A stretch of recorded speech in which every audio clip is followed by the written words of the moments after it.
Thank you to my patrons, Lazarus and Dante, for making this video possible. In this episode of how it was created, you guys are going to be seeing how I made this Damian Lillard Never Ran From It artwork in Photoshop.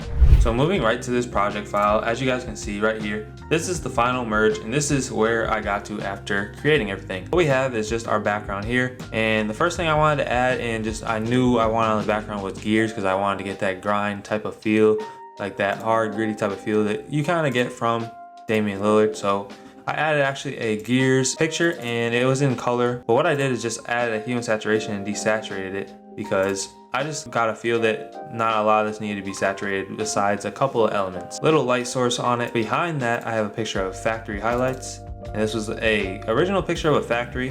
So if you guys see when I bring this color behind it, you guys see how I just did the shadows from the factory, and that created the effect of that white highlight. Smoke background, I couldn't go wrong with this smoke background. You guys can always get these files from the project files, so you guys will just have this file, and I can also just upload it separately. It's brought down some of the highlights just so that it looked less contrasty and just a little bit more of the smoke and just the smoke there. So that's why I did with the curves, just brought that middle curve down and then also the highlights down. Gears left, added some more gears in. In this case, these were actually gradient mapped. So with this gradient map, it was black to white once again, but it had more of a transition. So you guys see it goes from black, then it goes from a very, very dark gray, not a white, because I didn't want to go all the way to white, but right on the brink of going to white, brightness at 82%. A nice mix of a gradient map right there, and I think gradient maps are just really important to designing because you can get so much variation just from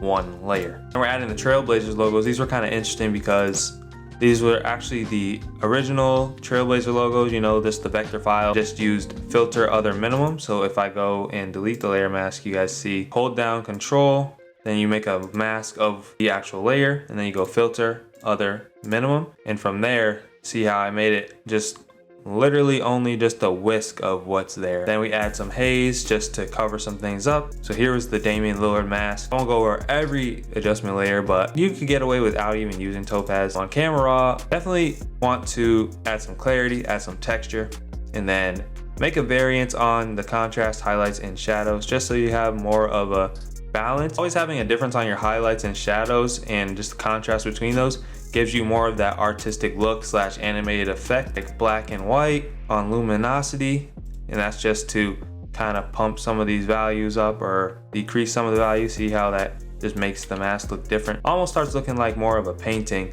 once you are choosing things like only bringing up some of your highlights, some of your shadows. Selective color, I always tell you guys, reds and yellows on selective color are what's going to make a big difference to the mask, because your skin, it really has just red and yellow pigments mainly. One big thing that I think is really important is using dodge and burn. So you guys see this is just a 50% gray layer, so I just go add, then I add a 50% gray layer, and then I put it on overlay, and after that I use my dodge in places that I want to make brighter. Obviously I'm just doing this quickly, take your time. And you use burn on places you would like to see be darker. These are the other masks. I added some smoke in front, and that this smoke brush that I used is literally at everyone's arsenal.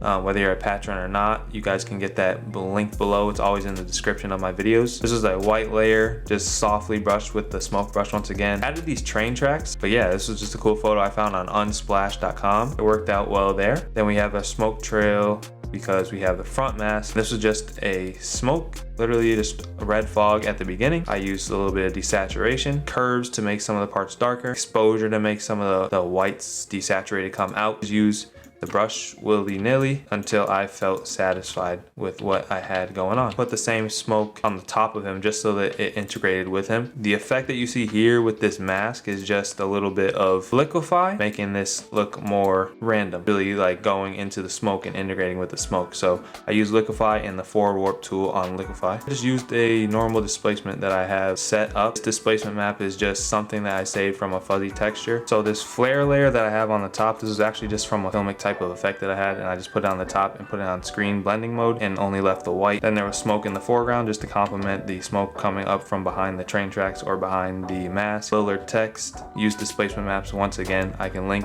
a video to displacement maps if you guys are confused on those. Slight little lens flare integrated with the players to have a little bit of red highlights. So I guess this curves will also be curves slash CCs. The color lookups are also included in the curves. Then I went to camera raw, the logo on top, my logo, and then the final merge. And there you have it. That is how this project was created. Thank you guys for watching this video today. If you guys are interested in getting this project file and many more, make sure you guys check out the link to become a patron today. And let me know what you guys would like to see next time in the next YouTube video. With that being said, it's been CALSOSCOPED. Stay scoped. Peace.